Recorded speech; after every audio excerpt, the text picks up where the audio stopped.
This is Jill Pack with the Seasons of Joy podcast. This is episode number 119, titled The Cost of Worry, Reclaiming Peace and Presence. Are you a woman of faith who is struggling to navigate your current season of life? Do you feel like life is just happening to you instead of for you? My name is Jill Pack, and I'm a certified faith-based life coach and a member of the Church of Jesus Christ of Latter-day Saints. I want you to know that no matter your season or your circumstance, it is possible to create a more joyful life, and I would love to show you how. Are you ready? Let's go.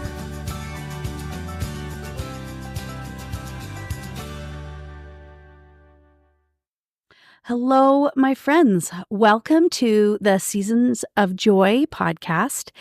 This is where we explore ways to create more joy in our life, especially in the mid-season. Today, I want to talk about something that I believe affects all of us: worry. We often think of worry as a normal part of life, but what if I told you that it's costing you more than you realize? In this episode, we're going to unpack the hidden costs of worry, from its impact on our mental and physical health to how it steals our joy and peace. We'll also explore ways to manage and reduce worry, allowing us to live more fully in the present. But before we get started, I wanted to invite you to my complimentary webinar entitled Mending the Rift, Repairing Relationships with Your Adult Children Who Have Left the Faith That You Love. I'm going to share with you 7 tips to help you navigate this as the person you want to be without having to change anyone else. It's going to be held over Zoom, this workshop, on September 5th at 10 a.m.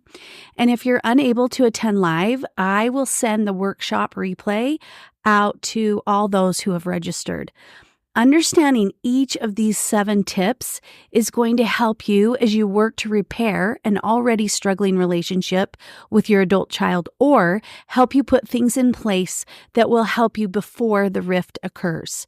Just click the link in the show notes to learn more, or visit my website, seasons-coaching.com/workshops. Also, the next session of the Season of Connection group begins on September 11th. This is a great way to see what coaching is like in a group setting. It's a safe place to learn how to create greater connection in a particular relationship of focus. It could be your husband, your wife, your sibling, your child. You can apply this to any relationship in your life.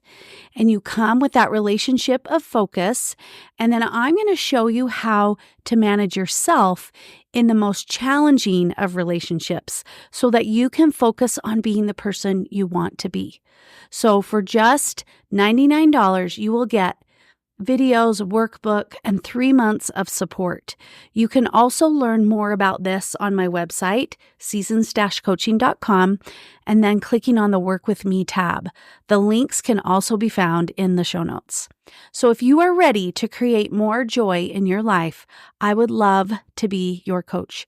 Now on to this week's episode. Let's take a few minutes and talk about what worry is and how it impacts us. Many people refer to worry as something that they're feeling or an emotion that they are experiencing. However, I want to push back on that.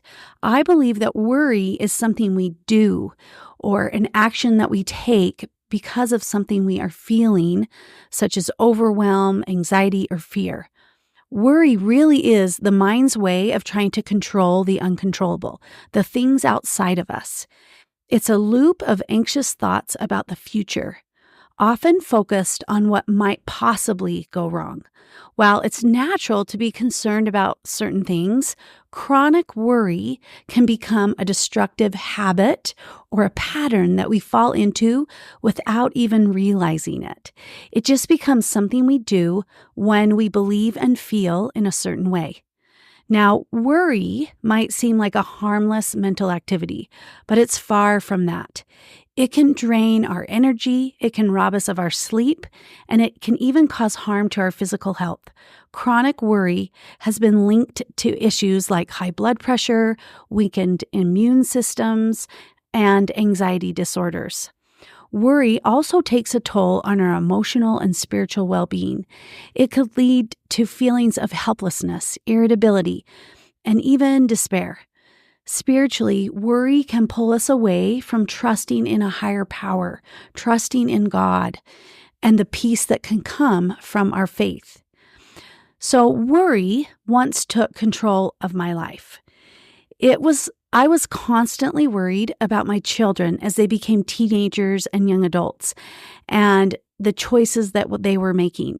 It felt like I was carrying the weight of the world on my shoulders, and it affected everything, my mood, my relationships, and my ability to enjoy life. I wanted them to make good choices so that they wouldn't have to suffer or make some of the same mistakes that I did at their age. I believed that if they would just do what I said, then everything would be okay. Now, come on, parents. Those of you that are parents, you've probably felt this before too. And I believed that I knew better and that they would be happier if they just would do what I was teaching them. Now, that may be true. They might suffer less if they did everything I taught them, or they may not. I don't have a crystal ball. I don't know what their life's supposed to look like. I do believe that my job as a parent is to teach my children what I believe is right and to be an example of a good way to live. However, I thought that meant that they would do life a certain way. So when they chose differently in all kinds of ways, I would go straight to worry, thinking of how it was supposed to be and of all the things that could go wrong, whether it was if they should try out for a sport or student council, to steady dating or serving a mission for our church. Over time, I taught my brain that worry was just something I did when I felt sad, disappointed, or afraid. It became an automatic, repeated pattern. Worry can feel useful, and it can give us this false sense of being productive. We may find ourselves even believing that it will help us solve or fix a problem somehow. Yet spending time worrying wasn't actually helping me to show up in my relationships as the person I wanted to be. Worrying about my children's choices seemed important because it's what, quote, good parents did when they care, right? Yet worry didn't solve anything. It didn't help me show up as my best or be present in the relationship. The truth is, the present moment is the only thing that we have. I remember once hearing President Henry B. Eyring of the First Presidency of the Church of Jesus Christ of Latter-day Saints, which is of my faith. He shared a profound experience from his past, and I reflect on it often.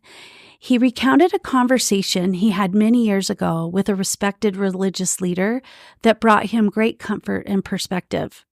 At the time, President Eyring was so deeply concerned about how the choices of others might impact his family's eternal unity in the afterlife. And this wise leader responded with a statement that would resonate with President Eyring for years to come, and it was this, quote, "You are worrying about the wrong problem. Focus on living worthy of the celestial kingdom, and the family arrangements will be more wonderful than you can imagine," unquote. This advice shifted President Eyring's perspective from anxiety that was causing him to worry about others' actions to focus on his own spiritual growth, right? We don't know how this afterlife is really going to look. We can only affect our own spiritual growth if that's what we believe in. We focus on what we believe in. Now, the challenge arises when we believe others should align with our perspectives or actions. This expectation often leads to a sense that something has gone wrong when they don't conform to our wishes. And as a result, we may experience, again, that frustration, sadness, or disappointment. If you find yourself frequently experiencing these emotions, it's possible you've inadvertently cultivated a habit of worry. Now, this worry often stems from your attempts to avoid the discomfort of frustration, sadness, or disappointment that comes up for you when others don't meet your expectations. So when you can begin to see that you've created this pattern for yourself, then you can begin to understand that your peace of mind doesn't depend on others sharing your beliefs, but rather on your ability to respect diverse perspectives while staying true to your own convictions. By focusing on your personal journey and allowing others the same freedom, you can create bridges of understanding to your relationships and the world around you. Our brains are wired to protect us, which is why we worry. The brain sees potential threats everywhere. It's always on the lookout, and it tries to prepare us for every possible outcome, for everything that could go wrong. But this constant vigilance can become overwhelming and counterproductive. But there's good news. The good news is that we can retrain our brains. There are simple things that we can do that can help us break the cycle of worry. By focusing on the present moment and challenging the negative thoughts that come up for us, we can reduce worry's grip on our lives. And for those of us who are people of faith, there's incredible power in surrendering our worries to God. The scriptures teach us to cast our burdens to the Lord, and He will make our burdens lighter because He loves us and cares for us. I found that this act of surrender brings profound peace during times of difficulty. So let's talk about some practical strategies that can help us reduce worry. And I'm going to share with you some simple things that you can do to bring back your focus into the present moment. First, I want to talk about somatic techniques. Soma means body, so somatic means with your body. These techniques or exercises are going to help you focus on the present moment where worry cannot survive, and they will help you move out of a stress response while regulating your nervous system. Each one of these techniques only takes a few minutes, but can actually make a big difference. The first one is called the physiological sigh. This technique or exercise sends a feedback message to your brain that there is no perceived threat. It slows the heart rate down and regulates your nervous system. So what you're going to do first is inhale deeply through your nose. Then without exhaling yet, you're going to take a second shorter breath. Inhale through your nose. And then you're going to release your breath slowly and completely through your mouth for 6 to 8 seconds, focusing on letting all the air out. And then you repeat this 2 to 4 times. The second technique is called the butterfly hug. This rhythmic stimulation helps shift the brain's focus away from the stress responses and also regulates your nervous system. So you're going to begin by crossing your arms over your chest, forming a gentle butterfly shape. You're going to place the tip of your middle finger from each hand just below the collarbone, and you're going to interlace your thumbs. And then you're going to begin slowly and rhythmically tapping motion with your hands, alternating between the left and the right sides of your chest. And you continue this for 2 minutes. And the third exercise is called the progressive muscle relaxation, or PMR. And this exercise helps you lower your stress by reducing muscle tension, regulating your nervous system, and promoting relaxation. So you can sit or lie down, and I would even say you could do it standing. I've heard of people doing this while they're standing. So maybe you're in a room with other people when you notice you're feeling that sensation in your body. You're noticing the stress response come up for you, but you're surrounded by other people. This is something you could totally do surrounded by others. So again, you can sit, lie, or stand up, and you're going to tense the muscle in your toes for a count of 5. And then you're going to relax them completely. And then you're going to progressively tense and then relax each muscle group, moving from your feet to your head, paying attention to the sensations of tension and relaxation. Focus on the contrast between the two. These are just a few of many somatic techniques available to you. So my invitation to you is to find ones that work for you.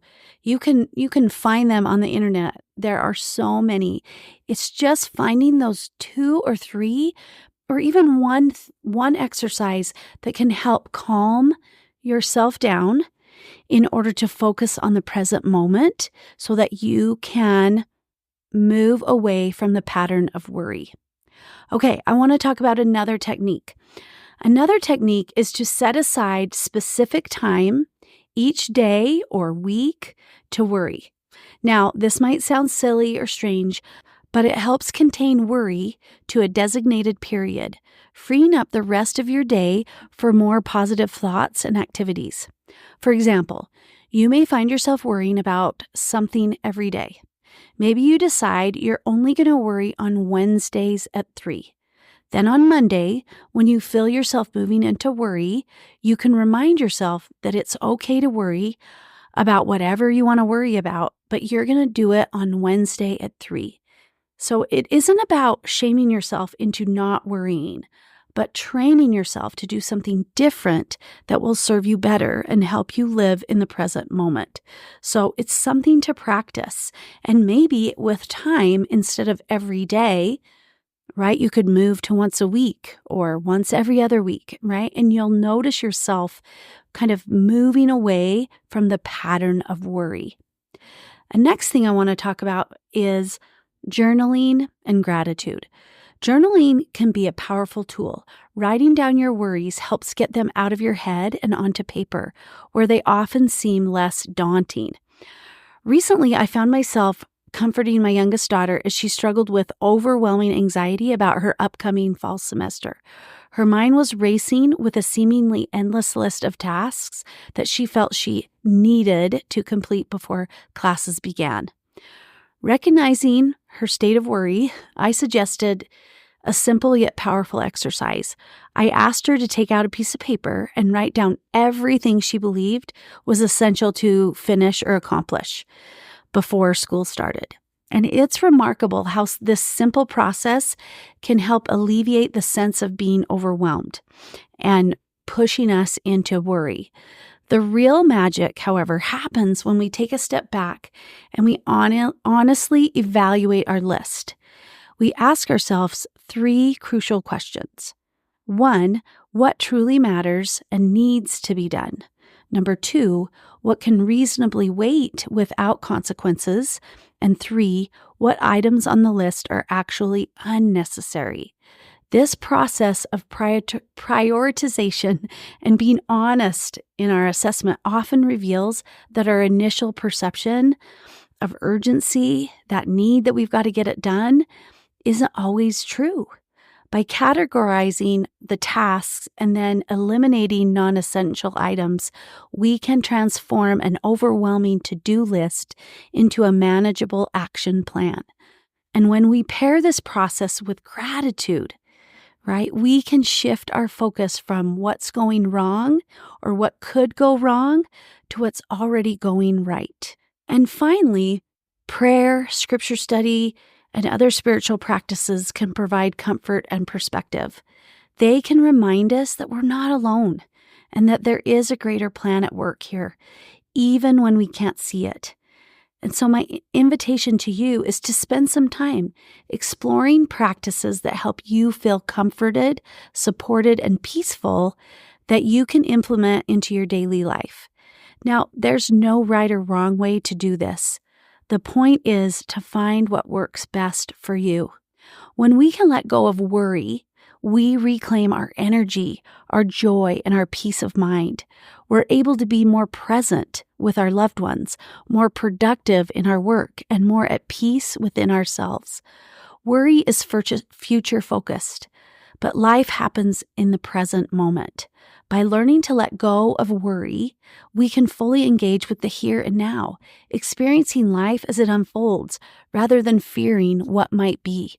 Now remember, worry is a habit, and like any habit, it can be changed. It won't happen overnight, but with practice and intention, you can reduce worries hold on your life and replace it with peace, trust, and joy. That's all I have for you today. Thank you for joining me as we explored the cost of worry and how we can reclaim our lives from its grip. I hope you found some inspiration and encouragement as you move towards letting worry go and living more fully in the present. If this episode resonated with you, please share it with someone who might benefit from it. And until next time, remember to take a deep breath, let go of what you can't control, and trust that everything will be okay. Thank you for tuning in to the Seasons of Joy podcast. I hope you enjoyed today's episode. And if you liked what you heard, don't forget to subscribe, leave a review, and share with your friends and family. If you want to learn more about me or how to work with me, just visit my website, www.seasons-coaching.com, and have a joyful week.